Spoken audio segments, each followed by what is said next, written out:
जो कर रहे हैं वो उन्हीं की शक्ति से कर रहे हैं, करवा भी वही रहे हैं और ताकत सामर्थ्य भी वही दे रहे हैं। कभी किसी भी अच्छे विचार या अच्छी क्रिया में अपने को भूल कर भी कर्ता मत मानना, तो बुरी क्रिया कभी होगी ही नहीं।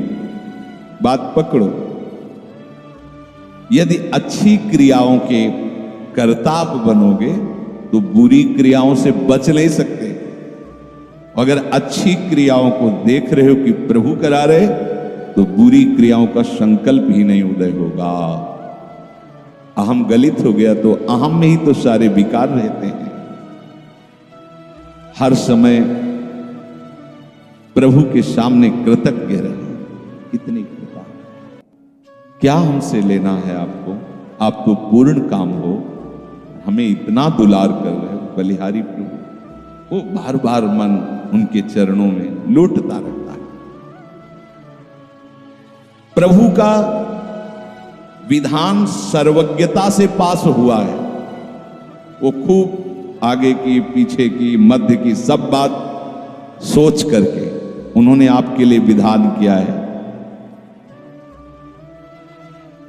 पहले से उन्होंने आपका उस समय मंगल विधान सुनिश्चित कर दिया है।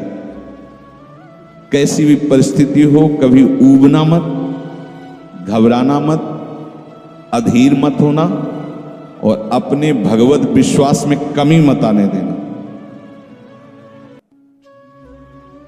कैसी भी परिस्थिति हो, ये जरूरी है। ऊबना मत, बहुत हो गया कष्ट सहते सहते, कितना सहूं नहीं।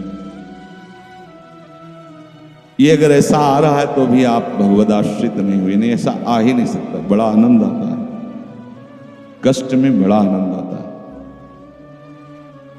पूरा का पूरा मन, इंद्रियां केवल प्रभु में होती है, क्योंकि कष्ट में कोई विषय की इच्छा तो होती नहीं किसी को भी। भारी पीड़ा है तो सब उसी में हो। जिसने अभ्यास किया है भगवत चिंतन का, आश्रय है प्रभु का, तो कष्ट में भाग के कहां जाएगा, उसी में तो एकदम तन्मय हो जाता है मन, इंद्रिया। आज जो आप भागवती का अभ्यास करते हो तो आपको पूर्वाभ्यास परेशान करता है ना, विषय चिंतन। और जिसने पूर्व में खूब भजन किया है तो आज विषयों के बीच में भी हो तो उसका भजन कैसे रुक जाएगा। सोचो जरा, आज आप खूब भजन की चेष्टा कर रहे हो पर पूर्वाभ्यास आपको विघ्न पहुंचा रहा है ना। ऐसे ही यदि आपने भजन का अभ्यास किया तो वर्तमान में कैसी भी दुखद विषयमयी कैसी भी परिस्थिति हो, वो कैसे रुक जाएगा। जब असद अभ्यास सत अभ्यास के बीच में प्रकट हो रहा है तो सत अभ्यास असत की सत्ता कैसे रहने देगा। इसीलिए जो भजन परायण जन भारी से भारी विषम परिस्थिति में भी हर समय भजन करना नहीं होता, भजन नृत्य करता है, वो निहाल होगा। सुख किसे कहते तब आप जानेंगे, सुख का परिचय तब आप जानेंगे जब इतना भरोसा हो कि कैसी भी परिस्थिति हो, उबना नहीं, घबराना नहीं, अधीर मत होना और विश्वास में कमी मत आने देना। कब तक भोगूं, कब तक। ऐसे लोग हैं उद्दंडता करते हैं, पाप करते हैं, उनको बुखार भी नहीं होता। भजन में लगे लोगों को देखो कितना कष्ट, ये क्या है प्रभु। कम से कम उनका शरीर स्वस्थ रखो तो आपका यश गा है भजन। उनका विधान सर्वज्ञता से भरा हुआ है। तुम अल्पज्ञ हो, तुम वर्तमान की बात सोच रहे हो, वो तीनों कालों को देखकर निर्णय करके परिस्थिति दिया, इसलिए मस्त रहो उनके भरोसे पर। कभी कई बार चर्चा की है प्रताप राय जी की, बचपन से भजन परायण, ईश्वर संपन्न घर था, भाई बहन खूब। कुछ दिनों बाद माता पिता पधार गए, पूरा अधिकार।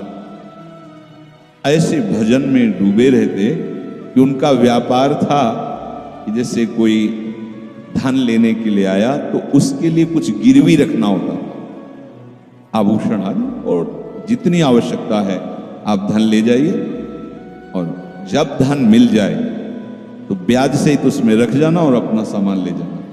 एक बक्सा रखा रहता था और आप माला लिए हर समय भजन करते, बड़े वास्तविक आंतरिक वृत्ति से प्रभु में लगे थे। पर उनकी कुल परंपरा का यह व्यापार था। जैसे सदन जी की कुल परंपरा, तो कुछ गृहस्थ ऐसे महापुरुष जो अपने, भगवान भी कहते पर धर्मो भयावहा सुधर्मो निधनो श्रेया, पर धर्म, वो जो वहां का काजी था उसने देखा कि बिना किसी प्रयत्न के बड़ा आनंद इनके चल रहा है, तो जलन होती, जो भगवत विरोधी जन, विमुख जन होते हैं तो जलन होती है। इसको दूसरे रूप में हम कह सकते हैं कि प्रभु अब उनके भजन का फल देना चाहते थे। दोनों बातें, परिणाम जान गए हैं इसलिए हम कह रहे हैं प्रभु उनके भजन का फल देना चाहते थे, और वो वर्तमान से देखो तो वो द्रोही थे, भगवत द्रोही जन। 3 लोगों ने काजी से मिलकर कहा बड़ा सुख लूट रहा है, हम जाके देखा है, बढ़िया काम बन जाए। वो देखता भी नहीं कि बक्से में क्या रखा गया। तो कुछ कंकड़ ऐसे झोली में, पहले थैली टाइप की झोली, गए प्रणाम किया और कहा हमें 10,000 रुपए की आवश्यकता, यहां लिखो उसका तारीख दिन, और चेक भी नहीं कर। वो विश्वास परायण भक्त थे, अभी तक ऐसा कुछ हुआ भी नहीं था। 10,000 रुपए, थोड़ी देर में दूसरा आ गया, थोड़ी देर में तीसरा आ गया, धन था।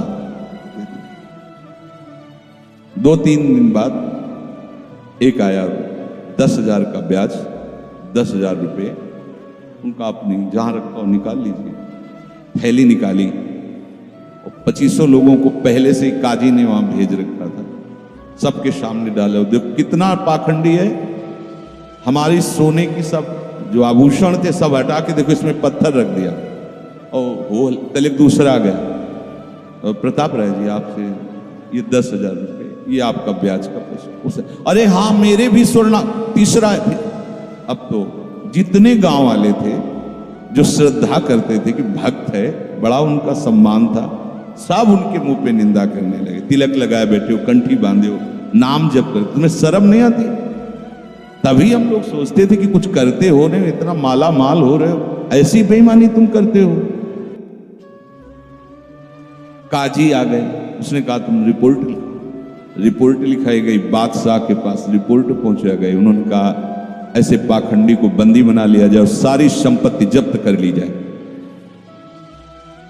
प्रताप राय जी ने जब सुना, अवाक, मतलब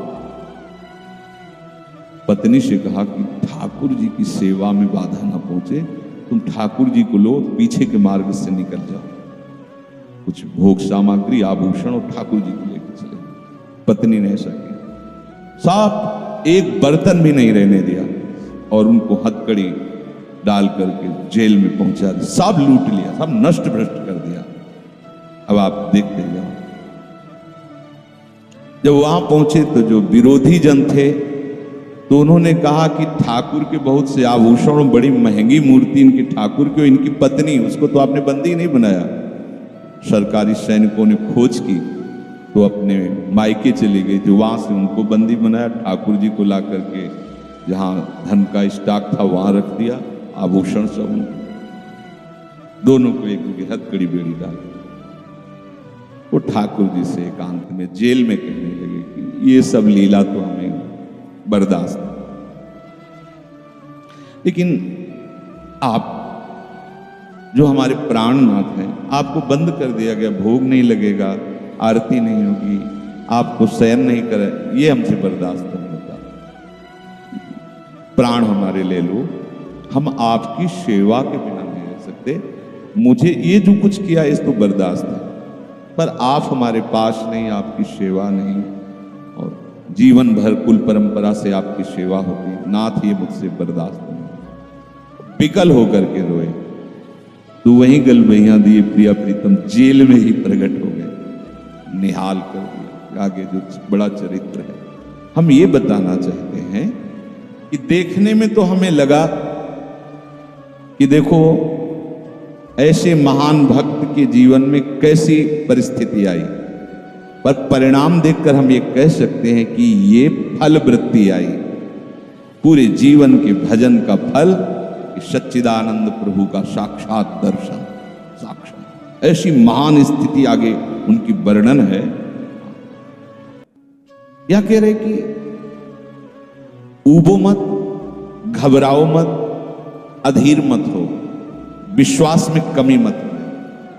अब प्रभु ने क्या देखा कि इसे ना संपत्ति के हरण का दुख है और ना इसे किसी सम्मान नष्ट का, पूरे जीवन भर सम्मानित रहे, गांव के सब भगत जी हैं, सब मिटिया मेट हो गया, इस बात का कोई दुख नहीं, केवल मेरी सेवा का सुख। आगे चरित्र में आता है, फिर उन्होंने जो लीला की कि बादशाह चरणों में झुका, पूरी समाज के सामने उन तीनों ने स्वीकार किया मैंने कपट किया, फिर जय जयकार। ये तो उनके एक मिनट का काम होता है, ये उनका तिनके को ब्रह्मा बना देना, ब्रह्मा को तिनका बना देना, ये उनका तो इलवाड़ होता है। इसलिए कभी विश्वास कम मत करना, क्योंकि ऐसी परिस्थिति आ सकती है कि आपको लगेगा कि अगर भगवान होता, मान लो वहीं थोड़ा सा नकारात्मक सोच कर ली जाए कि ऐसा क्या, जीवन भर आपसे प्यार करके भजन, इतनी भारी बेइज्जती, ऐसा ऐसा। भक्त अगर ऐसा चिंतन करता तो शरणागति नहीं, क्योंकि शरणागति में विपरीत चिंतन की जगह नहीं होती, शरणागति में संशय नहीं होता।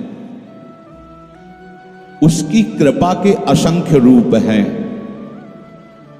वो आवश्यकता अनुसार जब जहां जैसे चाहेगी वैसा रूप रख लेगी। और आप शरणागत हैं तो आपके लिए अब कृपा के सिवा कोई दूसरा होगा नहीं। बैठा लिए हृदय में, आप प्रभु के शरणागत हैं, अब आप पर कृपा ही कृपा होगी। पर लिखा हुआ कि कृपा असंख्य रूप धारण कर सकती है, कोई भी रूप उसका हो सकता है। अब आदर करना, अब आपके जीवन में केवल कृपा होगी, शरणागत है पर उसका आदर करना। प्रभु के कृपा में, विधान में जो संदेह कर बैठता है, विरुद्ध चिंतन कर लेता है, तो उसको कृपा छोड़ती नहीं है, उसके लिए कृपा भयानक रूप धारण करती है और घेर करके उसको कृपा सिंधु से मिला देती है। और जो हृदय की निर्मलता से, विश्वास से, प्रेम पूर्वक सराहता रहता है, वाह अपना मानकर दंड दिया, बहुत अच्छा किया, आपने जो जो किया ना बहुत अच्छा किया प्रभु, अब लगता है कि आपने मुझे स्वीकार कर लिया, क्योंकि आप कुछ भी करने में अब हिचकते नहीं हैं, हमसे पूछने की जरूरत नहीं है, आप जो जो कर रहे हैं बहुत। उसके लिए कृपा बहुत मृदु और शांत होकर प्रकाश रूप से उदित होती है और प्रभु के पास पहुंचा देती है। कृपा बख्शेगी नहीं। अब शरणागत हो, अगर ज्यादा चतुराई करोगे तो भयानक रूप धारण कर लेगी। अब तुम्हें जाना ही है प्रभु के पास, अगर सुलझोगे तो शांत सौम्य होते हुए आपको पहुंचा देगी। तुम विश्वास करो, इसी विश्वास से तुम्हें भगवत दृष्टि प्राप्त होने वाली है। कल हम कुछ उपासकों से बात कर रहे थे कि भैया ऐसा मत समझो कि अमुक समय तक साधना करने पर सिद्धार्थ अवस्था आती, नहीं, अभी समझ ठीक कर लो, अभी सिद्ध हो जाओगे। अभी ये साधना से नहीं होता, ये समझ से होता है। आपकी समझ ठीक हो गई, अभी वही आचरण आने लगेंगे जो सिद्धों में आचरण। हम लोगों के दिमाग में बैठा हुआ 12 वर्ष 18 वर्ष ऐसा वैसा, 12 जन्म में भी बात नहीं बनने वाली, और 12 मिनट भी बहुत होते हैं। समझ जाओ, जैसे कोई कहे ऐसे ही बोल रहे हो। आपके पास कोई उदाहरण है? भागवत में 11 स्कंद में तितिक्षु ब्राह्मण का चरित्र पढ़ लो, और ये भगवान श्री कृष्णचंद्र जो उद्धव को उसका चरित्र सुना रहे, मतलब उसका यश गान कर रहे हैं। और वो खुद कह रहा है कि मैंने जीवन में कभी कोई साधन भजन की बात जाने तो धर्म नहीं किया। हुआ क्या? कृपा उदित हुई, सर्वनाश का खेल हुआ और उसकी एकदम समझ ठीक हो गई। समझ पढ़ लेना उसकी। जिनके लिए मैंने पूरा जीवन, वो मुझे त्याग रहे। जिस धन को ना मैंने प्रयोग किया ना किसी को करने दिया, उसका अपहरण हो गया। जिस शरीर को मैं माना वो बुढ़ापे में जा रहा है। ये हो क्या रहा है? समझ ठीक हुई, उसी समय वो ऐसी स्थिति का महापुरुष हो गया कि भगवान उसका यशगार। बोलो क्या साधना? समझ। रत्नावती जी ने क्या साधना की? दासी ने जब बताया तो हिमालय में जाके उन्होंने पद्मासन लगा के कोई साधना की क्या? दासी ने बताया कि सबका प्रीतम परम सुंदर करुणामय बिहारी जो है, बस समझ पकड़ लिया बिहारी। और महान सिद्ध। अपने लोग ऐसी धारणा बनाए हुए कि धीरे धीरे विषय छूटेगा, कामनाएं छूटेंगी, इतने वर्ष कम से कम, ऐसा वैसा। कुछ नहीं, अभी एकदम स्वीकार करो, आनंद पूर्वक चल दो। स्वीकृति का सारा चमत्कार है, अंदर से स्वीकार करो। अब तुम्हें ध्यान दीजिए, वही पदार्थ, वही परिस्थिति, वही कार्य प्राप्त होगा जिससे तुम्हारा मंगल होगा। काहे को खोपड़ी लड़ाते हैं? कितना आनंद है। वही पदार्थ, जय राधा, जो गीता जी में वर्णन कर रहे थे कि यदि विषय का राग पूर्वक चिंतन किया जाए तो चिंतन मात्र से सर्वनाश हो जाता है। उसी के आगे श्लोक का वर्णन किया कि यदि राग द्वेष रहित होकर विषय का सेवन किया जाए तो हृदय की स्वच्छता, हृदय का प्रसाद, और प्रसादे सर्व दुखा नाम हानि रसिक हो जाए। बात पकड़ो। अब तुम्हें वही पदार्थ, वही क्रिया, वही सानिध्य मिलेगा जिससे तुम्हें मंगल में भगवान के दर्शन की योग्यता प्राप्त होगी। अच्छा बताओ, छोटा सा बच्चा जिसके पंख नहीं निकले वो क्या करेगा? शुद्ध शरणागति का स्वरूप अजात पक्षा यो माधर्म का। तो आप शुद्ध शरणागति तो बनना चाहते हैं ना? उस बच्चे की योग्यता कितनी है? चे चे करके केवल मां की तरफ देखना, तो राधा राधा बोल के केवल लाडली जी की तरफ देखना हमारी। उस बच्चे पर यदि कोई प्रहार करने के लिए जीव आ रहा है तो माता पिता का कर्तव्य है, उससे तो पंख ही नहीं निकले तो अपना बचाव क्या करेगा? तो काम क्रोध लोभ आदि यदि आप पर आक्रमण कर रहे हैं तो आप बचाव कहां करने लायक हैं? तो आप इधर चे चे करके देखिए, राधा राधा राधा राधा राधा। और सही पूछो, जब ऐसी शरणागति आएगी तो वो आएंगे ही नहीं। वो भी भगवत प्रेरित आते हैं, भगवत प्रेरित। नहीं, देवर्षि नारद जी के हृदय में कहां काम था? पूरी लीला करके काम हार गया, और जब अहंकार आ गया तो छूट दे दी, तो देख लो क्या हो गया। समझना बस, सारी ये जो परमार्थ का खेल है ये सब समझ का है। आश्रय से जो भगवान कहते हैं कि बुद्धि योगम ददामिते, बस ये बुद्धि योग हो गया कि मस्त हो जाओगे। तेषाम सतति युक्तानाम भजताम प्रीति पूर्वकम ददामि बुद्धि योगम तम। अब जो भी पदार्थ, जो भी क्रिया, जो भी सानिध्य, वो कृपा के द्वारा। अब हमें उसमें न राग करना न द्वेष करना। और इसका परिणाम क्या बताया? हृदय की स्वच्छता, परम प्रसाद और बुद्धि का भगवान में स्थित हो जाना। अब वो प्रतिकूल हुआ या अनुकूल हुआ? अगर प्रतिकूल हुआ तो आपने सोचा गलत सिद्धांत। अगर ये बात हम ना माने होते तो इससे सावधान रहते तो हमारे वो होना था। प्रभु का विधान था, उसमें कुछ है, बाद में देख लेना। उसका वो परिणाम होगा जो तुम नहीं निकाल सकते थे। उस प्रतिकूल पदार्थ, वस्तु, व्यक्ति के सानिध्य से वो ठीक हुआ है जो ठीक होना था, प्रभु ने भेजा है। अब तो तुम निश्चिंत हो जाओ, अब भय ना करो। समझना, प्रभु सर्वज्ञ हैं, तुम उनके भरोसे हो गए हो, आप कोई तुम्हारा मंगल कर ही नहीं सकता। बोले काम आता है, क्रोध आता है, गंदी बातें मन में रहती हैं। कहा जाता है जब ये तक हृदय में रहेंगे तब तक तुम्हें भगवत प्राप्ति नहीं होगी। शास्त्रों में खूब खुला वर्णन है, चाहे जहां देख लो। त्रिविधम नरक शेदम द्वारम नाशन मात्मनः कामः क्रोधा तथा लोभा। तस्मादेव त्रयम त्यजेत, काम क्रोध मद लोभ सब नाथ नरक के पंथ। पर इसके बीच की हम एक रहस्यमयी बात आपको बताते हैं। यदि आपने भरोसा लाडली जी का कर लिया है और ये हैं, तो इनकी सत्ता नहीं, आने जाने वाले हैं और इनसे कुछ भी आपका नहीं बिगड़ने वाला। भरोसा इनका, ये तर्क वितर्क की बातें नहीं है, ये श्रद्धा विश्वास की बातें हैं। और धीरे धीरे एक दिन आप महात्मा बन जाओगे। देख लेना, विश्वास करना।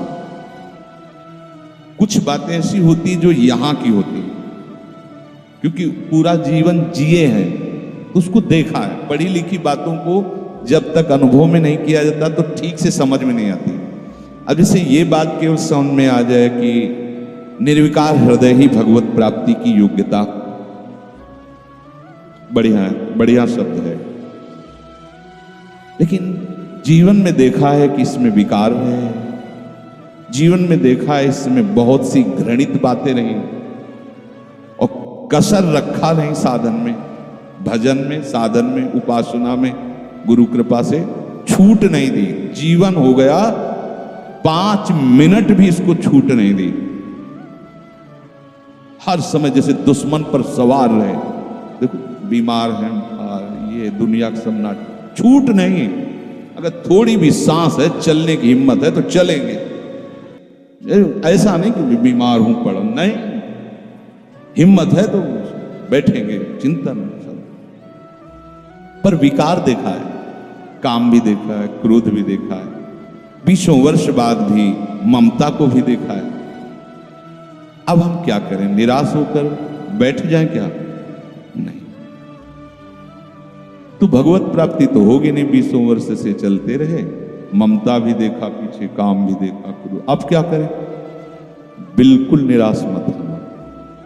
ये वो विधान चल रहा है जो आपको सच्ची शरणागति में पहुंचाएगा, पक्का, बिल्कुल। ये अनुभव की बात कह रहा हूं, इसमें कोई क्यों में करने की जरूरत नहीं।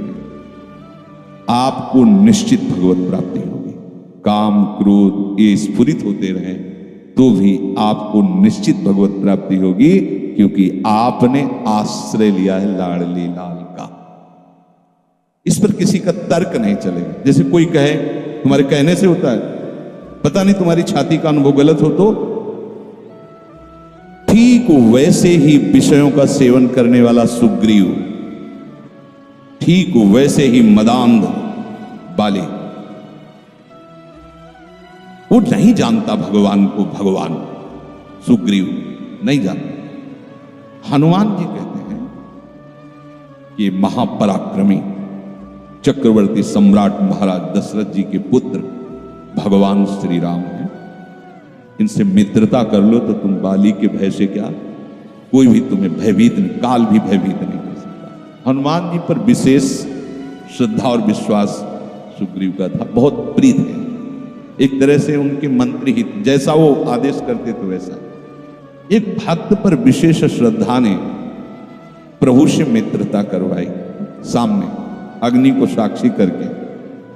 ये इसके सुग्रीव के लिए नहीं, अग्नि को साक्षी करवाया भगवान के लिए कि आप निर्वाह करना है। हनुमान जी बहुत भक्त चतुर होता है। फिर भी वो कह रहा कि ये मार देंगे बाली को। हनुमान जी कैसी बात करते हो, इन पर संशय करते हो? बोले नहीं, अगर ये हमारा संशय मिटा दे तो मैं भय रहित हो जाऊं। क्या? ये ताड़ के वृक्ष हैं, एक बाण में ही एक दुंदुभि राक्षस जो क्या था उसकी अस्थियां और ताड़ को बेच दें तो मैं मान लूंगा कि बाली को मार सकते। भगवान का अमोघ, हा मेरे प्रीतम, ये भक्ति है। एक महान भागवत शरणागत करवा रहा है, एक महान भागवत, लेकिन वो अपनी हर बात में प्रभु को जब खरा देख लेता है, वो अपना कहीं खरा नहीं। आप देखते रहे, भगवान ने बाली का उद्धार किया। जब प्रभु का तीर उसके हृदय में धसा हुआ है, प्रभु को देखा तो हृदय प्रीति, मुख वचन कठोरा। भगवान की तरफ देखकर हृदय में तो अपार प्रीति का हो भाग्य, हो क्योंकि चलते समय उसकी पत्नी ने बता दिया था होश में, जो भगवान है वही है, दूसरा नहीं। उनका भगवान समदर्शी, मेरे से बैर क्यों करेंगे? कोई सुग्रीव इतना बड़ा भगत तो है नहीं, बचपन से जान ले, दोनों भाई हैं, दोनों एक जैसे, तो मैं बैरी हूं और वो प्यारा हो, ऐसा क्यों हो सकता है? वो तो समदर्शी। जब भगवान ने बाण मारा तो यही प्रश्न किया, बोला चितई राम की ओर, हृदय प्रीति मुख बचन कठोरा, बोला चितई मैं बैरी सुग्रीव प्यारा, कारण कवन। शब्द देखो, नाथ में मारा, मैं भी तो आपका हूं। नाथ शब्द दासत्व से, मैं भी तो आपका हूं, प्रभु मुझे मारा और इसको आपने प्यार किया, क्या खास बात थी? तो भगवान ने यही बताया कि तुमने सुन रखा था कि मेरी शरण में आ गया है, बस। अब आप देखो क्या नहीं है सुग्रीव के पास। और आगे उसी चरित्र के सर्वज्ञ लेखक गोस्वामी श्री तुलसीदास जी लिखते हैं कि जेहि अग बधेउ व्याध जिमि बाली, सोई सुकंठ पुनि कीन कुचाली। कुचाली सब वही कुचाल की। इसकी व्याख्या नहीं करनी है, केवल समझना है। महाभागवत परम वंदनीय विभीषण जी, सोई करतूती विभीषण केरी, सपन हो राम तिंद, जन अवगुण प्रभु मान न काऊ, दीन बंधु अति मृदुल स्वभाव, रहत न प्रभु चित चूक किए की, करत सुरत सहबार ये की। इसने मुझे अपना माना बस। और ये तो हरि का स्वभाव वर्णन किया। और लाडली जो हरि के वात्सल्य समुद्र की सार, वात्सल्य समुद्र सार, यहां तो नेक हूं न रिसको भूल हो न हो सके। ये कभी हृदय में सोचना कि मेरा हृदय विकारी है, तो पहली गलती तो आपने हृदयेश्वर के नाम ही हृदय नहीं किया। और दूसरी बात, अब मुझे परवाह क्या है? जब उन्होंने कहा मैं तुम्हें पास कर दूंगा, तो मुझे परेशानी क्या है? ककारा भी लिखना नहीं आता, उन्होंने अच्छे से नंबर ऊपर रख दिए तो हमारा काम बन गया। तो हमें अपनी शरणागति पर कभी अविश्वास नहीं करना। हमें अपनी स्थिति को देखकर कभी अपने प्रभु पर प्रश्नवाचक चिन्ह नहीं लगाना, तो इसका परिणाम होगा भगवत प्राप्ति। बिल्कुल आप अच्छे से समझ लो, हमारी आपकी बुद्धि एक भुनगे की तरह है और यात्रा ऐसी कि गरुड़ भी नहीं पार कर सकते। या जाना वहां है जहां गरुड़ भी नहीं पार कर सकते, चाहे जितना उड़ान उड़े, आकाश का ओर छोर नहीं। जहां भी जाएंगे आकाश मिलेगा, भुनगा कितना उड़ेगा। अब क्या करें? वो वहीं से पुकारे, वो उनको आने में देर नहीं है, उनको आने में। बस शांत हो जाओ, आश्रित हो जाओ, किसी अन्य का भरोसा नहीं। जो कुछ अन्य आपके हृदय में बचा है, वो उनका कार्य है, वो सब सुधार लेंगे। बात मान लेना।